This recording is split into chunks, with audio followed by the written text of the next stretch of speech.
With that, I'm going to invite, some of you have already had the opportunity to meet Steve. For those of you who have not, Steve is going to come and share a word with us. Steve is from the Evanston Vineyard. 50 years ago next year, right, 2026, will be 50 years ago. He planted the Evanston Vineyard. He and his wife, Cindy, planted the Evanston Vineyard. Recently, he has turned the church over to Ted Kim, who is a fantastic leader. And so he's here to share with us. He's done stuff all over the world.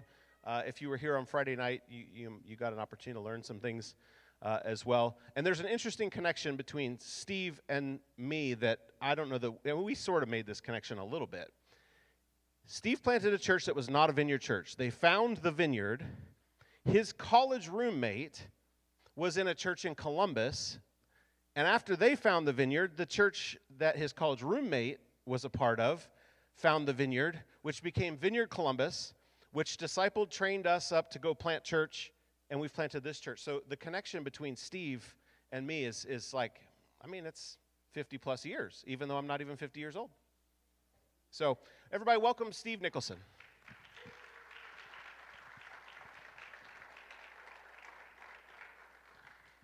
All right, good morning, everybody. So, my father was a pastor, a Pentecostal pastor.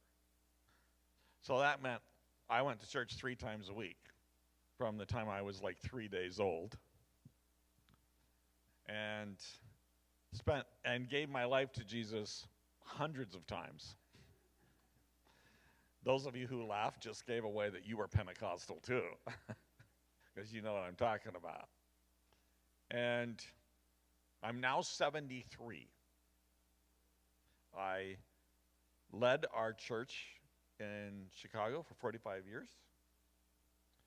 Now I'm retired, and I'm actually, what retired means for me, at least at the moment, is I'm not actually responsible for anything, but I go around and make trouble everywhere.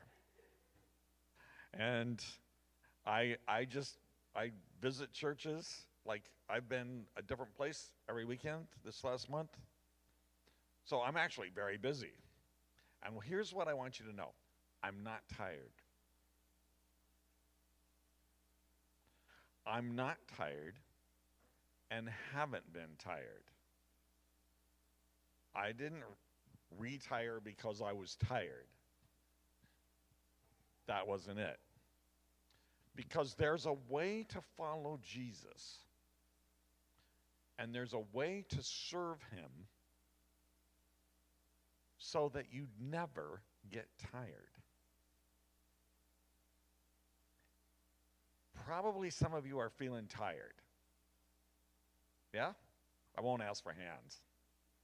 We can just look at your face. Some of you are probably tired, but I'm telling you there is a different way to do this where you don't get tired, all right? And it's an interesting thing. I'm 73.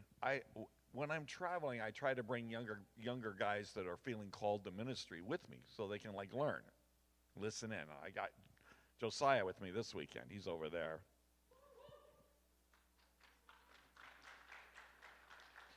You know what? Usually by the time we get to the end of the weekend, they're exhausted, and I'm not. How does that work? And I'm going to tell you the big secret today, okay? So get your Bibles out. Do you have Bibles? Now, I'll just tell you, I loved my print Bible. I like a Bible that you can underline and write in and mark up. But the print got too small as I got older, and eventually I couldn't read my Bible anymore, so now I have to have my Bible on my phone so I can make the print big enough. And a large print Bible is too big to travel with, so I'm stuck with this, and that's, some of you will understand, and some of you will get there one day. So I want to look at Matthew chapter 11. Okay, so make your way to Gospel of Matthew, chapter 11.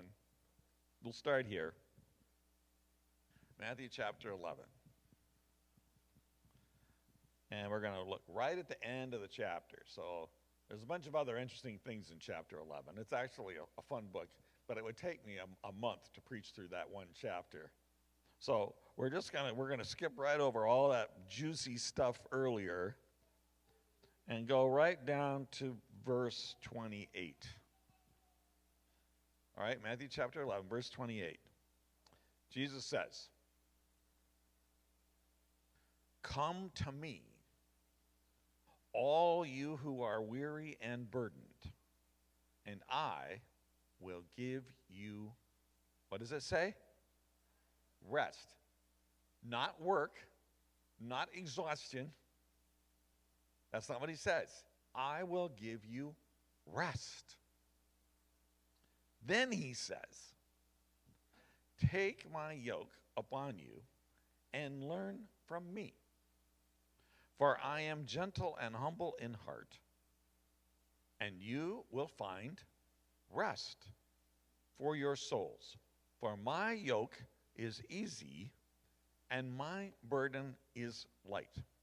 Now, this passage drove me nuts for 20 years because he says, I'm going to give you rest, and then the very next sentence, I'm going to give you a yoke. And I don't know if you guys know what a yoke is, but a yoke is an instrument for labor. It's a harness that you put on oxen so they can pull things. So the yoke is all about work. And it's sort of like, well, wait, you just talked about rest, and now you're talking about work. What's with that? Like, what's going on here? And then finally, I realized something really important. When Jesus says, "Take my yoke," he's not talking about the yoke that he owns and puts on you. He's talking about the yoke he himself is already wearing. It's a double yoke. It's got two sides. You can probably, if I had thought about it, I could have tried to have the guys find a picture of a double-sided yoke. But generally, if you have oxen, and of course, this is all agricultural stuff that's long past it, so almost nobody now knows what I'm talking about. But you've got this double yoke, and the way they would work it is you take an older, bigger, experienced ox, and they're in one side of the yoke. You take your younger, smaller ox, and you put them in the other side of the yoke, yoked together with the bigger one. You follow that? They're together. And the younger one learns from the older one, because the older one knows how this thing works. The younger one learns from the older one, and the older one does almost all the pulling. The younger one's just kind of along for the ride. It's the older, bigger one does almost all the pulling. So Jesus says, get in the yoke next to me.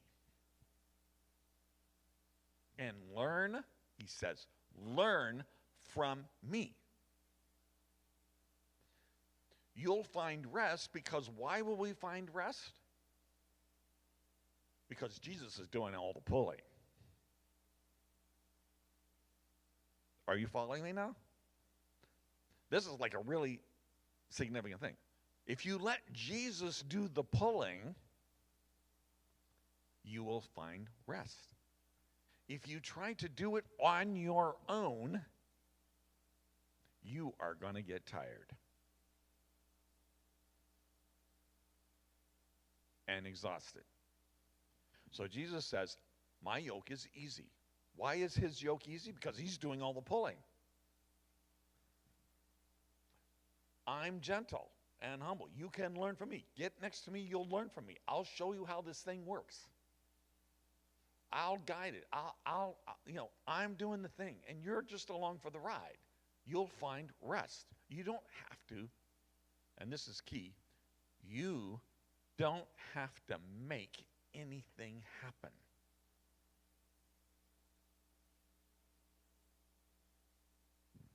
When you're trying to make things happen, you're relying on human effort. You understand that? We all do it, don't we?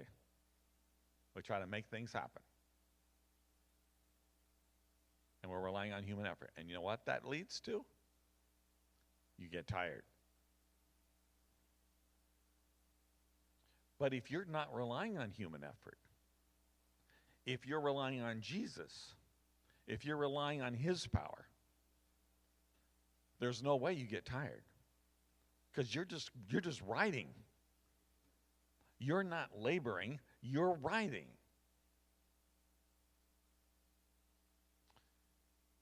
You know, in my years in ministry, I'd say probably the first 25, I was trying to make things happen. I had all kinds of things that I thought were great ideas, and I worked really hard to make those things happen. We'd get some idea, you know, kind of in our minds, and we would labor and labor and labor, and basically give birth to a mouse.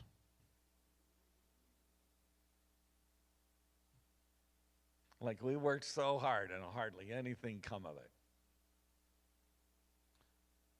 But eventually, I learned to stop doing that.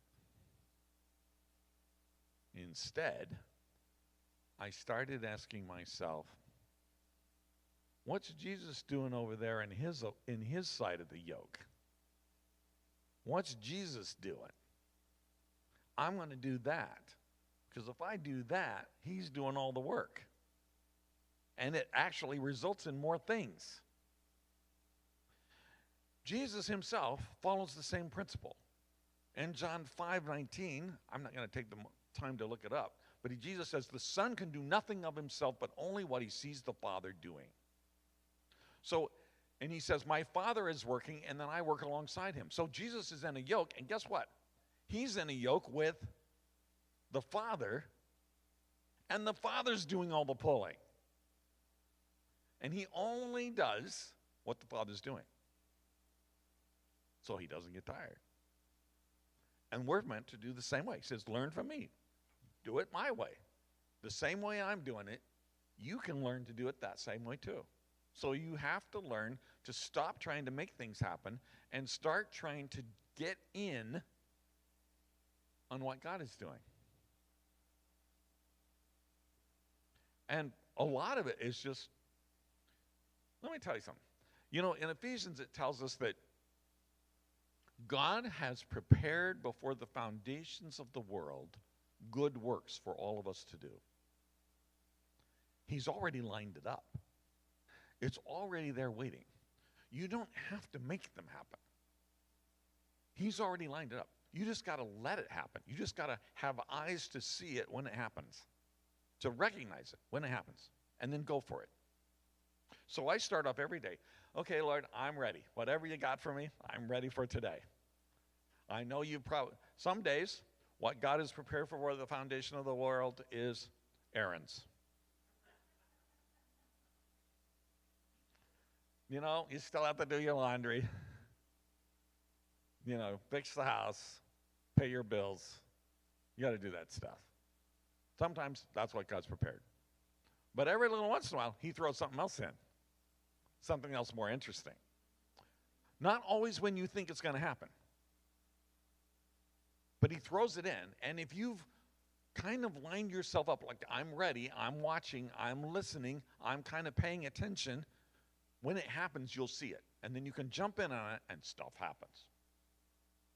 A few years ago, I had been in Minneapolis helping a church go work through some difficulties.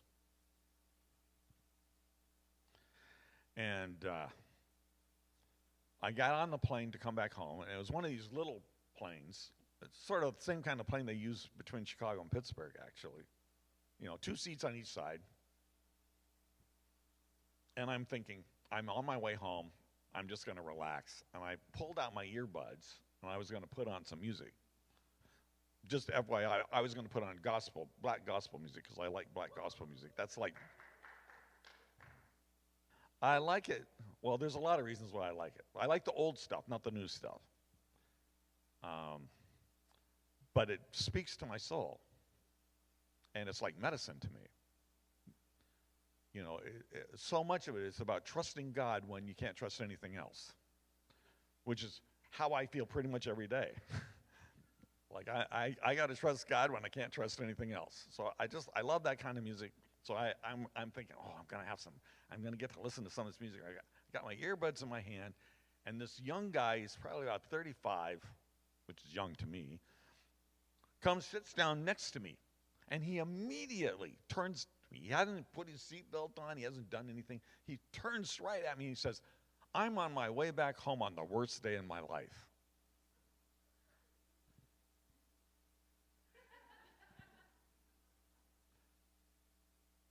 Okay, I get it. Like, all right, put those earbuds away. Like, I'm not going to get my music this time. Like, God had another plan. And I said, well, I'm a pastor, and I'm in the business of listening to people who are having the worst day of their life. Tell me about it. And he told me about the worst day of his life. And then he started launching into how he felt about church and how his girlfriend wants to go to this church, but he doesn't like that church, and why he doesn't like that church, and why he was disappointed in this other church, and why he's thinking about God. And I'm like, I even asked him to talk about all that stuff. I was just like, tell me about your bad day.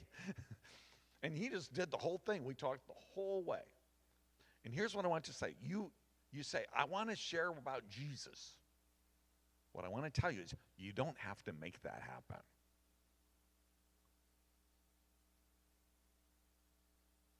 You don't have to make that. You don't have to go out of your way and in human effort impose yourself on people who don't want to listen. If you will just pay attention to the Lord, he'll put people in front of you or next to you who are ready. You understand? You'll fall right into it. You have to be in a hurry to not do it. At the very beginning of this thing, when we first were coming into the vineyard, we were still trying to figure out this healing thing, trying to learn how to pray for people who were sick. And my wife and I were, one day, we were going to go to this gathering where we were going to play some tapes from John Wimber, and we were going to learn how to heal the sick. And we'd gotten in the car, and we'd driven about halfway down the block, and then she said, "Oh, I forgot something at the house. I left something at the house. Stop. So I stopped the car and ran back to the house to get whatever it was she forgot. So now we're late. And the thing you have to understand is I'm one of those people, I don't like being late, ever. I will come 10 minutes early every time just so there's no possibility that I will be late. And even in kindergarten, I was like this. I did not want to be late. So we're late now because I had to go back and get the things she forgot. And as I come out and I'm running back to the car, this woman's walking up the street with her friend. And she says at the top of her voice, "My chest hurts." And I said to the Lord, "Not now, Lord. Not now. I'm late for the class to learn how to heal the sick."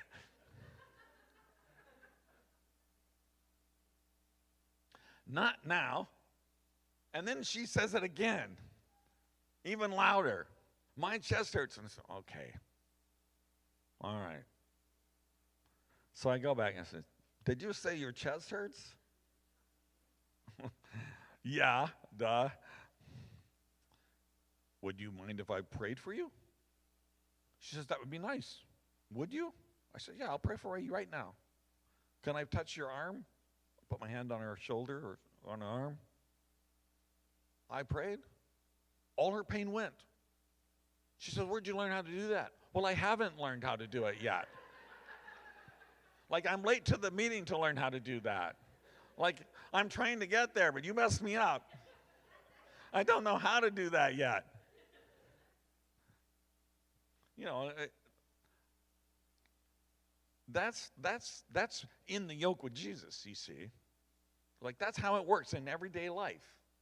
You're just like trying to do your thing, and then boom, somebody's, putting themselves in front of you, so to speak.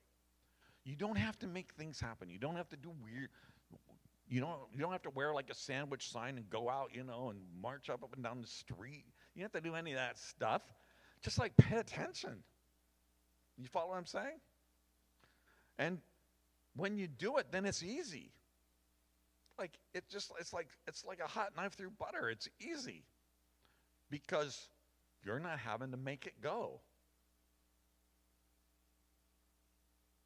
So about 15 years ago, our church finally got our own building. It took us a really long time to get our own building. That's another story. Anyway, we finally get in this building, and we'd been in there for a year maybe. One day, the phone rings. Receptionist answers the phone, and this person says, "What time is your Spanish service?" We don't have a Spanish service. But, maybe you can find one, and she made some recommendations. A couple hours later, another phone call. "What time is your Spanish service?" This had never happened before. We've now had 2 in one day. By the time the day was over, she'd had 3 calls. "What time is your Spanish service?" So the next day, almost first thing in the morning, another call. "What time is your Spanish service?" She starts keeping hashtags.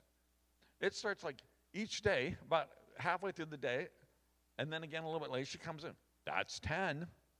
That's 15. That's 20. That's 25. That's 30. When we got to like 35, I started thinking, we're like halfway to a new church. I think maybe God's trying to tell me something. Do you think?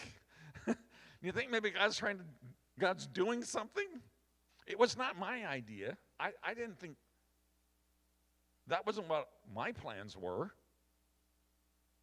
But all of a sudden, there it was. Just like knocking on the door, like, hey, we're here. "What time's your Spanish service?"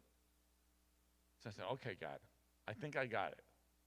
We need to have a Spanish service." "Okay, what do we need to have a Spanish service?" "Well, we need somebody who speaks Spanish."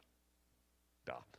Who do we have in our church that speaks Spanish? Well, I thought of a couple of our leaders who did speak Spanish. So I got these guys together and I said, we had that saying, all these people called, what would you think about a 1-year experiment to try to see if we could do a Spanish service? Pastors can sell almost anything if you tell people it's a 1-year experiment. That was 15 years ago. The experiment's still going.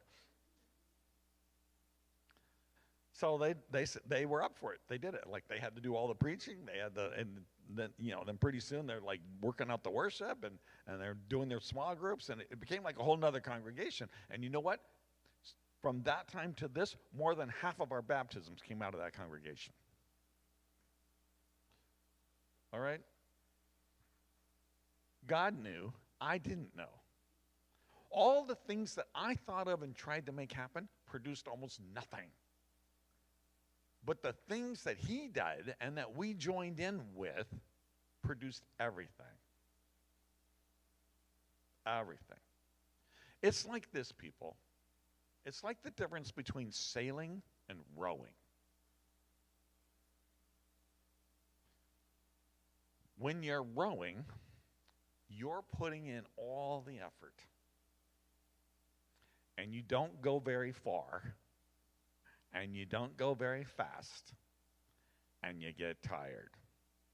Now, I don't know if you've ever rowed before, but it's work.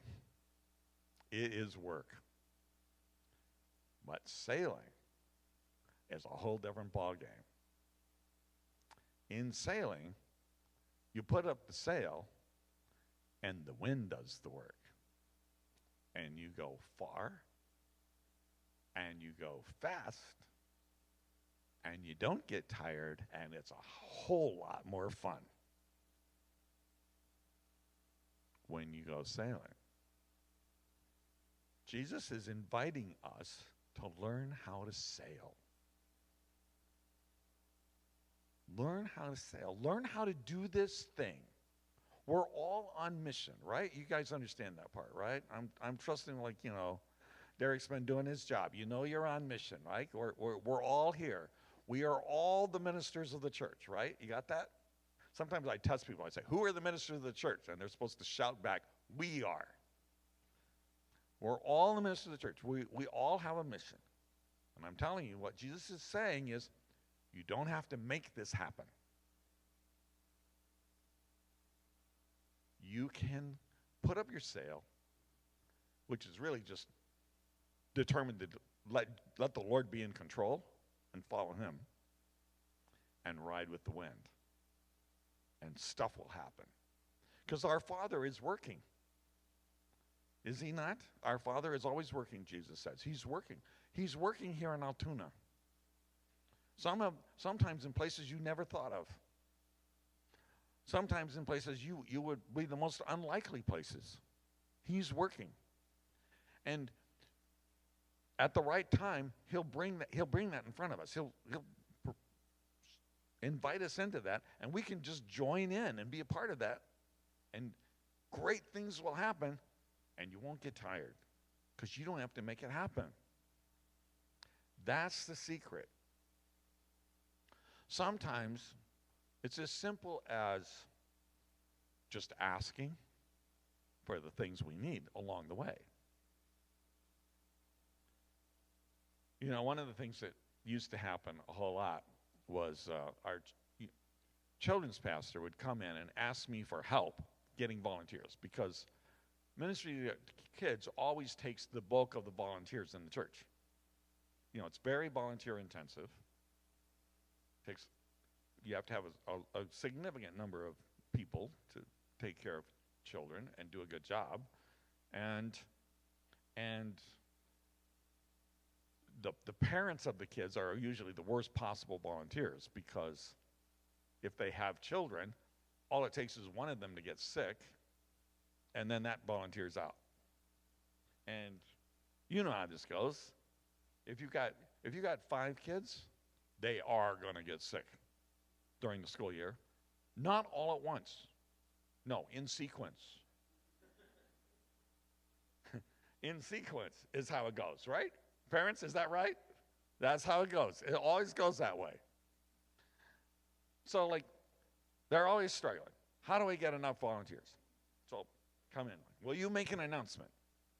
They say. Will you make an announcement? So what we're doing in that moment is we're relying on human effort. You understand? And I would say, tell me this.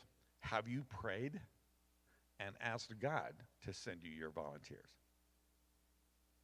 Well, no. Well, then what are you doing in here? Asking me to do it. Go back to your cubicle, get down on your knees, and ask God. Do that for a couple days, and then we'll talk. Every single time. Within 3 days, they'd have like a dozen people call up spontaneously out of the blue. Oh, I feel led by Jesus to volunteer. I'm like, see, I told you, I don't need to do an announcement. And besides which, an announcement's counterproductive. You understand that, right? That it's counterproductive? Like, if I stood up here and said, we need somebody to volunteer with the 12th grade boys, or the 12-year-old boys, the middle schoolers. That's like a terrible negative thing. First of all, I just told everybody who has one of those boys we're not ready for them. Second of all, I've given the impression this must be the worst job in the church, that I have to beg people to do it, which is not true. It's not the worst job. It's potentially the most important job in terms of changing people's lives. It just gives the whole wrong impression. We have to learn to rely on the Lord, not our own effort, in things even as simple as, what do you need? What do you need? You need to ask the Lord. That's the secret to working, being on mission, and not getting tired. And I want to finish by pointing you to Isaiah chapter 40. If you can get in your Bibles to that. I'm going to try to get mine to go there.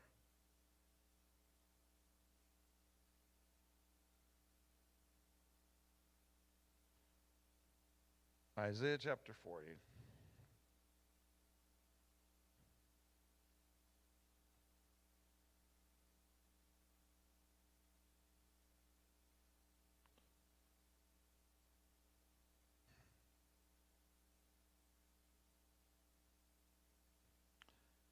And I'll start at verse 28.